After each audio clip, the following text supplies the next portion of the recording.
guys, it's Kaz here, aka Cats and Camera, and today I'm going to be talking about some books that made me cry. So, as you may or may not know, I am a crier. When it comes to books, I probably cry a bit more than most people do. In fact, I did a bit of scientific research. So, from starting my Goodreads in September of 2015, I have read 351 books. I have a shelf on there called Don't Wet the Page with Your Tears, where I shelf all the books that made me cry, physically. And I have 35 books on that shelf. Of the 351 books that I have read in total on my Goodreads, I did a little bit of calculations and 35 is 9.97%. So 10% of the books I've read have made me cry. 10%. That's quite a lot.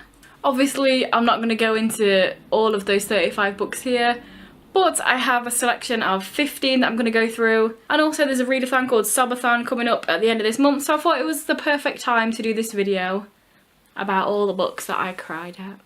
If you do want to check out all of the 35 or just friend me on Goodreads, then my link's below. Check it out, see what other books I cried at. So first I have a graphic novel which is called Love is Love. This is an anthology graphic novel and it came out after the Pulse nightclub shooting, and it's just basically loads of different comics and different people talking about their experiences or their thoughts or anything like that. Yes, I cried when reading this. There was a specific page and I just turned to it and it was like a memorial page for a certain person that died and I was just like... Next I have All American Boys by Jason Reynolds and Brendan Keeley. If you like books that are kind of inspired or have the Black Lives Matter movement sort of within them, then definitely check this out. It's a different sort of premise because the person that gets beaten up by the police doesn't get killed. In a lot of these books it's about somebody that gets murdered and then everybody else's reactions, but in this one it's about this kid that gets beaten up and it's his reaction because he survives and he's trying to figure out what to do about it and how to feel about it.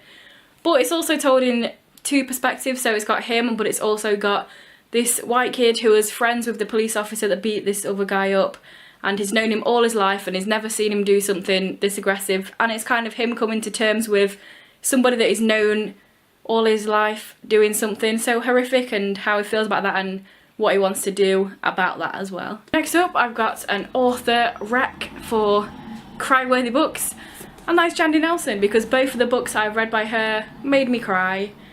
I'll Give You the Sun and The Sky is Everywhere. Yes, both of these books made me cry.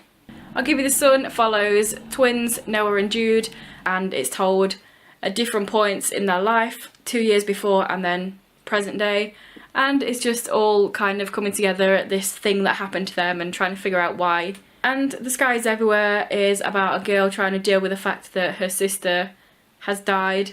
I mean, just from that sentence you can tell it's probably going to make you cry. Well, it did me anyway.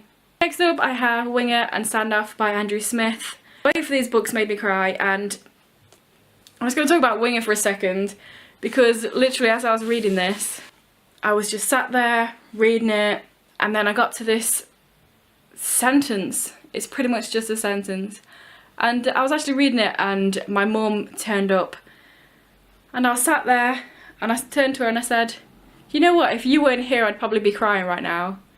And as soon as I said that I burst into tears and I cried so much and I felt so silly because I was just sat across the way from my mum. I even handed her the book and showed her the sentence. She was like, I feel like I want to cry and I've not even read this book.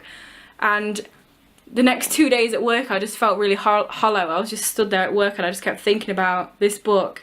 Some of the books on my shelf, the Don't Wet the Pages with Your Tears shelf, I can't remember what I cried at, but some of them I have really vivid memories and remember crying, and this is one of those books.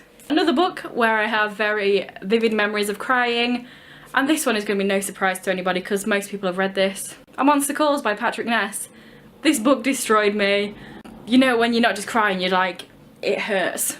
Your throat hurts, your eyes hurt, your nose hurt. Yes.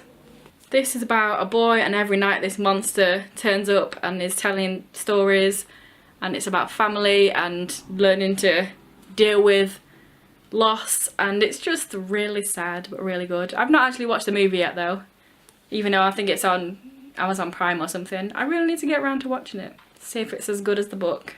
Next I have a finale in a series, and that is Half Lost by Sally Green.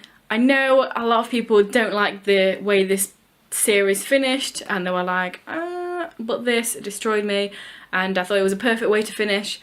And yeah, I can just remember just being a mess, a total mess reading this. But this series is about witches, but it's not so much about magic, because it's not like really magical. It's more like real life with little bits of witchiness chucked in, and I think that's some of the reasons why some people didn't like it. But I think it's amazing. It follows Nathan, who is our main character, and his dad was a black witch and his mum was a white witch, so it's like the bad and the good witches. So he's a mixture of both, and people are out to get him, and he goes through a lot of stuff, and so much bad shit happens to him. It's really harsh, but it's a really great series. You should read it. Next, another one that absolutely destroyed me in a my face is painful, my throat, I can't breathe sort of way, and that is The Song of Achilles by Madeline Miller. So because I wasn't really versed in the sort of mythology surrounding these two characters, Achilles and Patroclus, I didn't know what was going to happen, so when stuff happened, it destroyed me. If you don't like historical stuff, you should still read it. If you don't like mythology, you should still read it. If you just read it, basically, and feel the pain. So this follows Patroclus, and he becomes friends with Achilles, and it follows him from a kid up until like adults, and it becomes a romance together, and then the Trojan War, and then just destroy me. So a lot of these books I'm talking about are stuff that I know most people have maybe heard of at least, or read. I don't want to go really left field with stuff that people have never heard of, because I think, what's the point, because no one's going to pick it up. But I've got a few in here, and one of them is Cinnamon Toast at the End of the World by Janet E. Cameron. So this is a contemporary following our main character Stephen. I think it was set in the 80s, and right at the beginning he's just kind of like realises that he's in love with his best friend, and it's just about him trying to deal with that. But some harrowing stuff happens in here, and it made me cry a lot. But it's a really good book, and it's one that I've literally never heard anybody else talk about ever.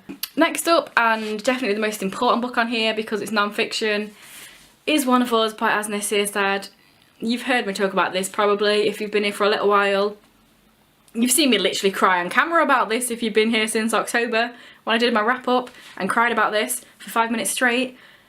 But yes, this is non-fiction about a massacre that happened in Norway in 2011. A lot of people got killed, and because it's just a real life account, it's like really freaking emotional, as you can probably imagine. But mostly what made me cry about this is because we follow a bunch of the people that it happened to as well. It's not just an account of the killer, which a lot of true crime books are. They just follow the person that did it and how they felt inside and what they did. But in here we also follow a lot of the people that it happened to, some of them that did get killed, some of them that did survive. And it goes from when they were like really young kids and then growing up and what they wanted to become and all of their friendships and stuff and their family. So that is why it's so freaking emotional. And you should read this, even if you're not really big on non-fiction. I mean, it is kind of heavy at the beginning. There's a lot of descriptions of stuff that you probably wouldn't think is important in here, but because it's trying to give you the whole account of what's happening. And with any time I talk about this book, I will link above my October wrap up so you can see me talking about it in full and see me cry for 5 minutes straight on camera. So another bit of science here for you. The next book, I didn't actually cry at it the first time I read it, but on reread I did cry. Maybe because I already knew what was going to happen. I already knew that I was going to be emotional. But The King's Man by Nora Sakavic. Yes, I didn't cry when I first read this book, but the second time I read it, it did make me cry. Pretty much just one sentence, pretty much just one character saying thank you to another character. Bang. Made me cry. But this is one of my favourite series ever, and you should read it, obviously.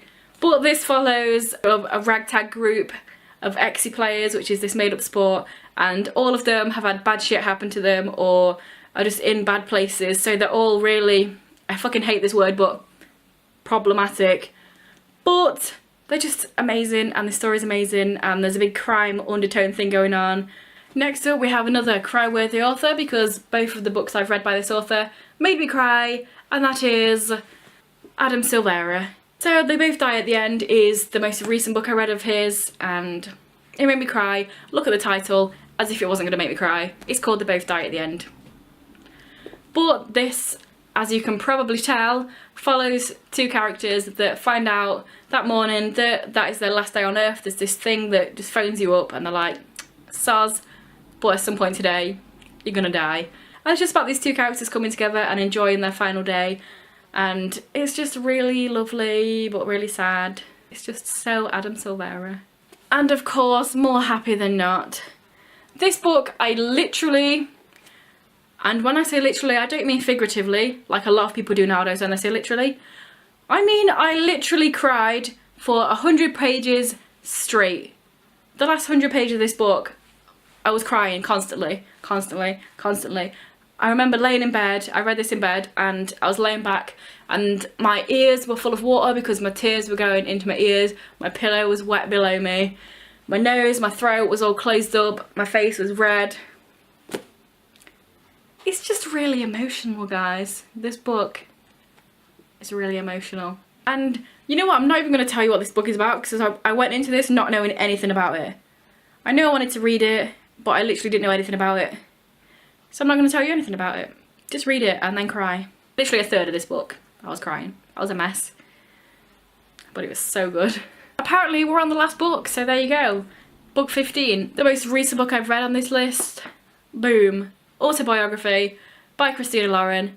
I cried about 5 different times throughout this. Just little bits, little snippets of bang. And then I'm alright again. Oh, I'm crying again. Now I'm alright again. A few tears. Yes, about 5 or 6 times throughout this book I cried. It was really good. I loved this book. This is pretty much a love story between a bisexual guy and a closeted Mormon. And it's also about writing novels, and it's just really good. There's a lot in here about the Mormon religion, and it's done in a really respectful way. And the characters are cute, and their relationship is cute, and stuff is sad, but stuff is also cute. So there we go, that was 15 books that made me cry. Again, if you want to see what other books made me cry, then check out my Goodreads, and add me as a friend as well, because that would be awesome. And I know I cry a lot at books. You may have read these books and thought, really, you cried at this? But yes, I am a crier, as you can see. And I'm not going to apologise for that, because I love crying at books. Making me emotional. Yes, that's when you know it's good. So tell me down below any of the books that made you cry, or if you've read any of these and they made you cry as well. Let me know. I would love to know if it's just me that's an emotional mess, or if some of these books also ruined you as well. If this is your first video about me and you enjoy it, then please check out some of my others. And if you continue to enjoy them, then please subscribe, that'd be awesome. And also, scientifically, it would make your subscription feed a lot better. Anyway guys, I will see you in a few days with another video. Bye.